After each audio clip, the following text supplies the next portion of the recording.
there does seem to be a lot of damage between them. They do seem almost like he writes trying to will this into existence. Yeah, go ahead. Obviously, just a confluence of events, right? That started at a young age. But, Rob Reiner didn't give up. I mean, he kept going, and it ended in absolute tragedy. Jake Reiner really thought this Christmas would finally bring peace to his life. He planned every detail, returning to the Brentwood house, sharing dinner with his parents, and maybe even finding that feeling of family again. Don't forget to hit that subscribe button. It's free and it truly helps out. In Jake's mind, this was supposed to be the start of something new, a calm moment where life could finally slow down and heal. But everything changed on the night of December 14th. One phone call destroyed the hope he had built up for months. What Jake heard that night flipped his entire world upside down. His parents, Rob Reiner and Michelle, were gone, and the shock hit him like a thunderclap. But the next name he heard made his heart stop cold. That name was Nick Reiner, his younger brother, the same brother Jake had always protected and loved deeply. The pain hit instantly, a rush of disbelief, sorrow, and confusion all at once. Later, when Jake appeared on KCBS, there does seem to be a lot of damage between them. They do seem almost like he writes trying to will this into existence, like, this is our happy ending. And the bit about using the Hollywood machine, that's a tool that Rob Reiner was very familiar with, that he used all his life to bring stories to us, to bring healing to other people in some instances, like Stand By Me, and try to use it on his own family. the studio went completely silent after he said just one haunting line: "I warned my parents beforehand." He added, "I was afraid that one day he would do something that couldn't be undone." Those words hung in the air like a storm that wouldn't pass. It wasn't just grief. It was the breaking of something he'd held on to for years, the belief that family could always find its way back together. In that moment, Jake decided to speak his truth and reveal the struggles his family had been hiding for far too long.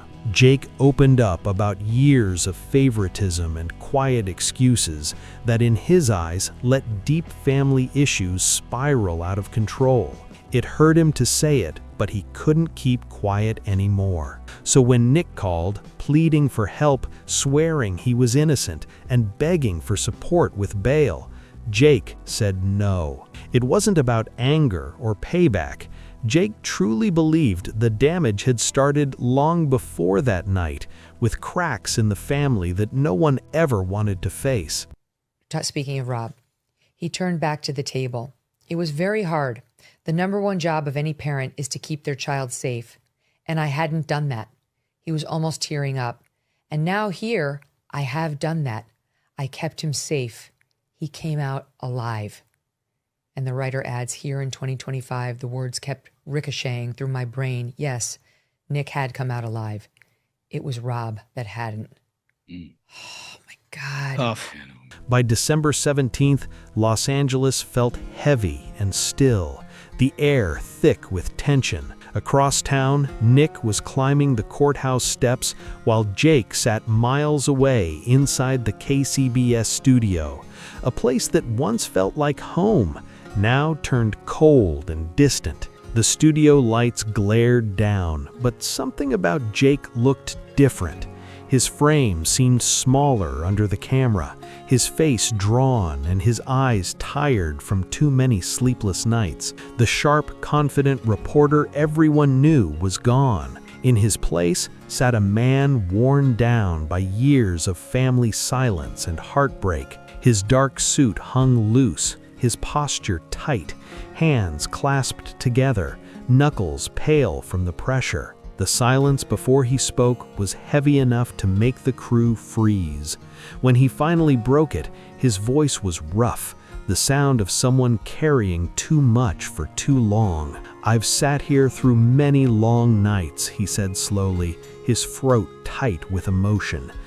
But I mean, the effort was clearly that you can see it. And that piece, by the way, beautifully written, and I think just got to the absolute heart of the issue, is that they were willing something to happen that was not going to happen. And they knew it at some level. Rob Reiner knew it, and so did Nick, and probably Michelle and Romy and Jake, the other brother, too.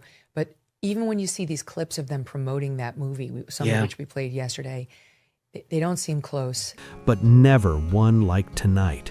The line hit hard, simple, raw, and full of everything he couldn't say out loud. Jake started sharing his truth, not as a clean, easy timeline, but through bits and pieces of memories that surfaced unevenly, each one hitting harder than the last. Growing up with the Reiner name looked shiny from the outside, but to Jake, it often felt like wearing clothes that never quite fit right. He was born in May 1991, right in Los Angeles, the heart of the spotlight. As the eldest son of Rob Reiner and photographer Michelle Singer Reiner, Jake was surrounded by creativity from day one. There was laughter, stories, and movie magic filling the house, a place built on talent and legacy from his grandfather, Carl Reiner. To everyone looking in, it seemed warm and picture perfect. And yes, sometimes it really was, but behind that glow, there were cracks that most people never saw. Jake grew up with his younger sister Romy and his brother Nick, and from the start, his role was clear: be the steady one, the calm one, the one who always adjusts. He later admitted that looking out for Nick became second nature, like it was written into his life before he even understood what it meant. Nick was smaller, more sensitive, and always seen as the one who needed extra care. So Jake stepped back, again and again. He gave up toys without a fight, handed over rooms without complaint, and stayed quiet even when he deserved answers. Every time someone said, "He's still little," Jake just nodded, holding it all in, too young to know how to explain the mix of pride and frustration he felt. Jake grew up believing that real love meant keeping quiet, staying calm, and never adding more weight to an already heavy situation. Those moments shaped him deeply, carving out how he saw himself within the Reiner family. Nick was always the one who drew the spotlight. His moods could shift the whole room. When Nick got upset, everyone froze until he settled down. When he cried, every bit of attention turned straight to him. So Jake learned early how to sit in the background, keeping his feelings locked away so nothing would turn into another argument. "I'm fine," he'd say again and again, even when no one had asked. What started as an act of love slowly turned into something heavier, a quiet habit of making himself smaller just to keep the peace. Over time, that silence became a kind of self-erasure, a way of fading into the background so others could shine. Rob Reiner and Michelle loved Nick deeply, so deeply that it carried the kind of worry only parents know. They held him close, afraid of losing him if they let go too soon. They protected him, defended him, and believed that with enough time and patience, everything would work itself out. Jake could still picture his dad laughing off Nick's temper, trying to ease the tension. He remembered his mom wrapping Nick in a hug, whispering, "He's just having a hard time." Jake stood there beside them, understanding their hearts, but feeling that quiet gap grow wider inside him. Jake always knew his parents were just trying to keep Nick from slipping through the cracks, but as he got older, that understanding came with a heavy price. He became the one who quietly carried the calm, the responsible one, the steady one, the kid who never made things harder. "I'm used to it," Jake once told his mom, half laughing, half serious. Michelle smiled, not realizing that behind those few words was a quiet, invisible cry for help. During his teenage years, he found comfort in baseball, a family tradition that ran deep. passed from his grandfather to his dad and then to him. Rob Reiner loved those father-son days at Dodger Stadium, sitting side by side through countless games under the California sun. "My father passed his love of baseball to me, and I passed it on to Jake," Rob once said proudly. He often talked about their trips to Cooperstown, those Hall of Fame moments that brought tears to his eyes just from the simple joy of being a dad. But even during those golden years, Nick's shadow lingered in the background. Around the age of 15, Nick began struggling with serious personal challenges that shook the family deeply. At first, the signs were small: distant eyes, flashes of anger, and long nights when he'd vanish without saying a word. Jake watched closely, his heart heavy, thinking, he's trying to say he needs help. But that silent plea soon got buried beneath growing chaos and confusion. What began quietly started to take over everything.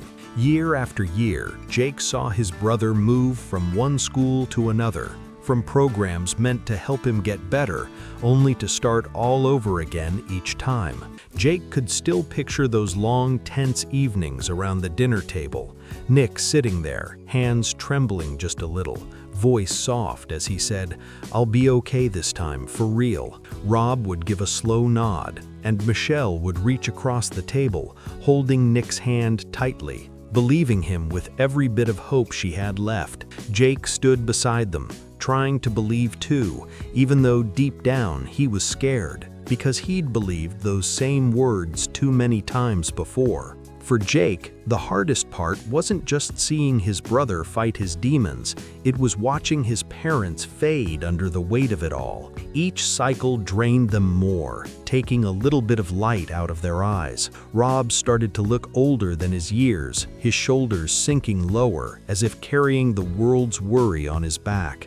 The once bustling home grew quieter, filled with long, uneasy silences that stretched through the nights. Michelle lived in a constant state of waiting for the phone to ring, waiting for good news, waiting for anything that could tell her Nick was still okay. Every quiet moment felt heavy. Every second of not knowing filled her heart with dread. She rarely said it out loud, but one night Jake overheard her whispering in the kitchen, her voice shaking as she said, "As long as he's still breathing, I won't give up." Those words branded themselves into Jake's memory forever. There were also nights when Nick came home completely overwhelmed, emotions running wild. Jake watched as Rob immediately stepped in between them, protecting both sons at once, his father's instincts kicking in without a moment's thought. Behind closed doors, Michelle would cry quietly, making sure Nick never saw her tears. That's when Jake realized things had shifted. Their family wasn't living anymore. They were just surviving, hour by hour, day by day. The house didn't feel like a home. It felt like a place filled with quiet tension and fear no one dared to name. "We have to save him," Rob said one night, voice full of determination. Jake didn't answer. Instead, another thought settled deep in his mind. Who's going to save the ones doing all the saving? From that moment, Jake started to pull back emotionally, learning to observe more than he spoke. He became careful, quiet, always watching the energy in the room before saying a word. As the years went on, the idea of leaving home started to take shape, not because of anger, but because it was the only way to protect himself. Fame never tempted him. It scared him. The thought of losing his privacy bit by bit while hiding his family's pain under the spotlight was something he couldn't bear. He'd stand backstage at events, watching others step into the bright lights, and a question would whisper inside him. What if this path isn't mine? That quiet thought followed him for years, through his teens and well into adulthood, haunting him with uncertainty. Even though he carried the respected Reiner name, Jake chose not to chase fame or attention.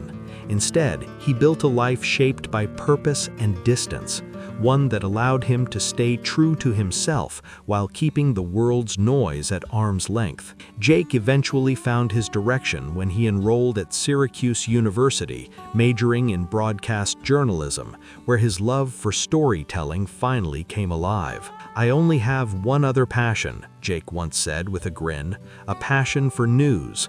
It was his way of stepping out from under his father's legendary name and building something that truly belonged to him. After graduating, he started small but stayed grounded. He worked at local stations like KION in Salinas, then made the jump to KPRC Channel 2 in Houston from 2016 to 2018. His co-workers admired his calm focus, his professionalism, and his ability to connect with people, especially when covering serious stories that demanded empathy and strength. Bit by bit, he climbed his way up the ladder, not through shortcuts, but through consistency and genuine heart. Jake's career soon expanded, from local beats to bigger markets, from human interest pieces to sports coverage that captivated viewers across the country. His steady voice, calm energy, and clear storytelling made him a trusted presence on screen. People tuned in not just for the news, but for him. Yet, when the lights dimmed and the cameras turned off, that same old quietness crept back in. Alone in his apartment, sometimes he felt the same emptiness that had followed him since childhood. During his years in Houston and later at KCBS and KCAL in Los Angeles, Jake lived the full life of a working reporter. Late-night deadlines, breaking news in the cold, and emotional interviews that left their mark. Through it all, he stayed honest, professional, and grounded. He never turned away from his family's legacy, but he made sure his path was his own. Jake built his name through work, not family privilege, always staying focused in a world that never slowed down. And through it all, his love for baseball never faded. Whenever Jake talked about his time at KCBS, something in his posture changed. His back straightened, his tone softened, like the place still grounded him somehow. He remembered those long night shifts, the endless stories of other people's pain and strength, and how he'd learned to deliver them with calm professionalism. "I chose journalism," Jake once said quietly, "because I thought if I stood behind the story, life wouldn't call my name." He gave a faint smile then, the kind that barely reached his eyes, more like a thin line scratched across glass. "I was wrong," he admitted softly. And that short sentence carried years of reflection, regret, and self-awareness. It was clear Jake had spent years trying to stay out of his own spotlight, only to realize he couldn't hide from himself. Before long, Jake found his way back into acting. Not as a celebrity's son chasing legacy, but as someone starting late, stepping forward with caution, nerves, and real-life experience behind every move. The roles came slowly but steadily, from TV to film, from comedy to serious drama. Every part he landed felt earned, not given. Jake never tried to dominate a scene or shout for attention.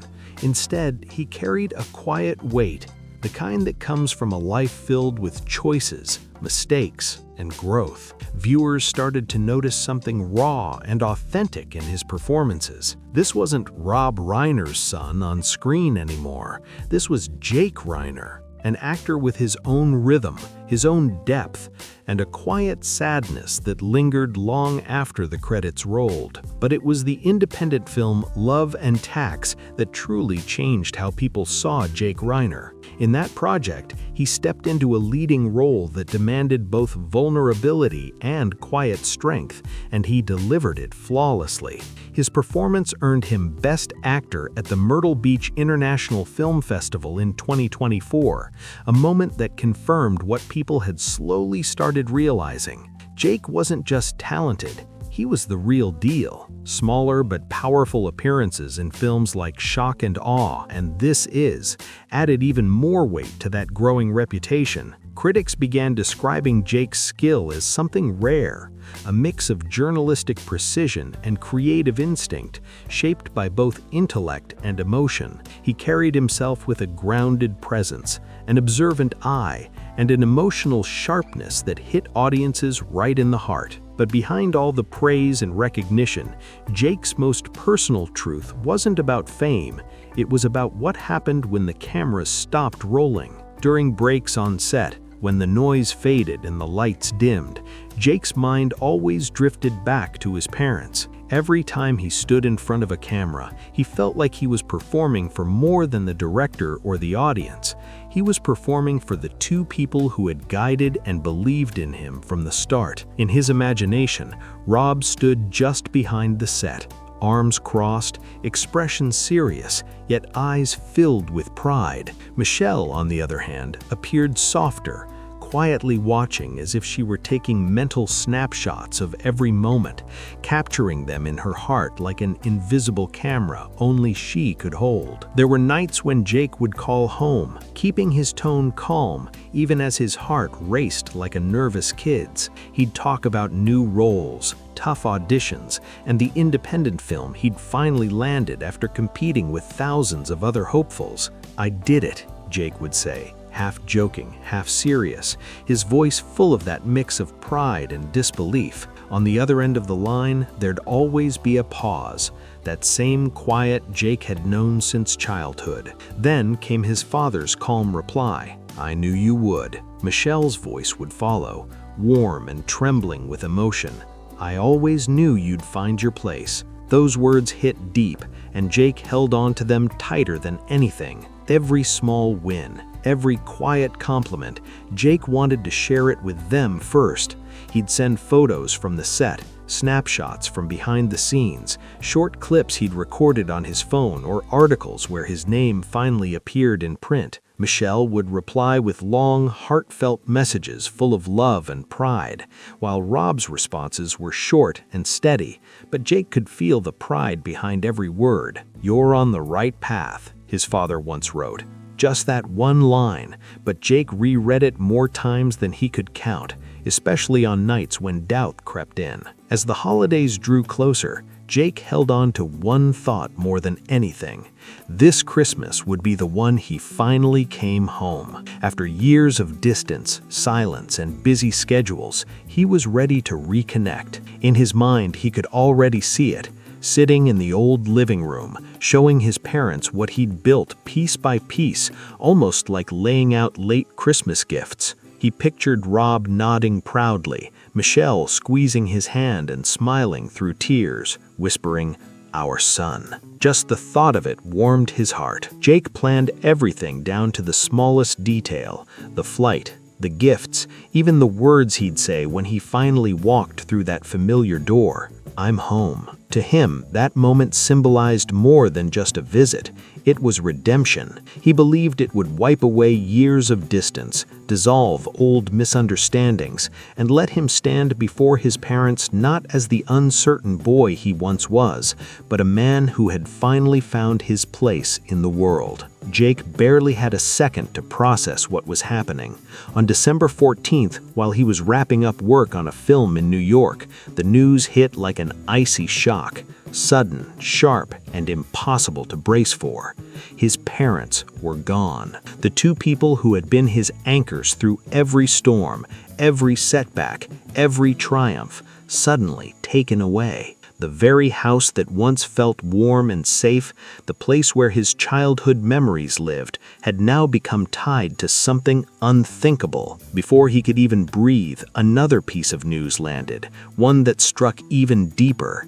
Nick, his younger brother, was named as the suspect. He couldn't make sense of it. The words didn't even sound real.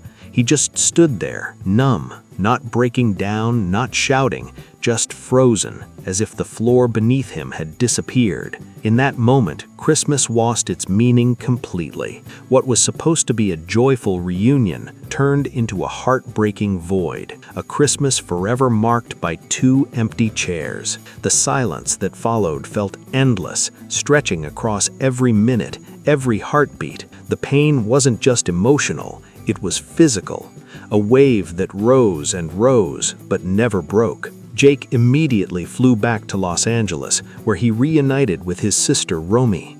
The two could barely form words. They simply held on to each other, tears falling, trying to hold on to whatever pieces of warmth and family they still had left. Later, they would describe the pain as unbearable, a kind of ache that followed them through every moment, awake or asleep. Then, slowly, the grief started to change shape. The sadness that had weighed Jake down for weeks turned into something hotter, anger. It didn't show up right away, but when it did, it burned strong and deep. That's when Jake began opening up and sharing truths that were hard to listen to.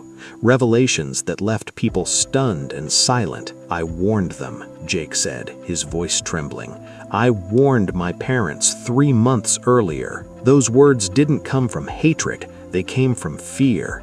Real, desperate fear that had been building in him for years. Jake explained that months before everything fell apart, he had reached out to his parents, not during a fight, not out of resentment, but because he was genuinely worried. He told them something didn't feel right, that he didn't feel safe. Even saying the words out loud made his hands shake. At the time, Nick had been struggling deeply and had started talking about moving back home. That conversation sent panic rushing through Jake. He picked up the phone immediately, his voice tight, pleading for his parents to be cautious. "Please don't let him move back in," Jake warned. "Please be careful. I'm scared." He said it not to accuse anyone, but as someone who had been watching the warning signs pile up for too long. "I'm afraid something could happen that can't be undone," he remembered telling them. When Jake recalled that moment later, his jaw clenched, the emotion pressing against his chest like a weight he could barely carry. He wasn't trying to speak badly about his brother. He was begging for boundaries, pleading for his parents to protect themselves and move slowly, no matter how much they loved Nick. "If not for me," he remembered saying softly, "then for yourselves." They weren't the words of a bitter or angry man. They were the words of a terrified son who felt completely powerless. But Rob and Michelle responded the only way they knew how, with hope, with forgiveness, and with a love so strong they truly believed it could fix anything. They believed patience and care would help their youngest son find his footing again. They believed giving him a place to stay would help him rebuild his life. Jake remembered his father's calm voice during those conversations, steady, trusting, and filled with belief. That memory stayed with him, heavy and impossible to shake, especially as everything he had feared began to unfold. He could still hear Rob's words echoing that night, soft but firm. "Son, Nick is your brother. He's trying to change. We're family. We have to stay together." Michelle shared that same hope, her voice warm but trembling. She promised they would keep an eye on things, that they would help Nick through it, that everything would be okay. Jake tried one last time to reason with them, his voice full of worry, not anger. He reminded them about Nick's unpredictable behavior, about the years he had spent struggling and drifting without direction. He spoke honestly about the darkness that addiction had planted deep inside his brother, the part that scared him most. But love and compassion won again, just like they always had. Rob and Michelle chose hope over fear, heart over caution. And now, standing in the aftermath of it all, Jake could only whisper the same words he'd repeated since that night, the ones that broke him every time they left his mouth. I never ever thought he could do something like this. If this story moved you, make sure to like this video, drop a comment with your thoughts, and subscribe for more deep, emotional stories like this one. Your support helps keep stories like Jake's alive. It means more than you know.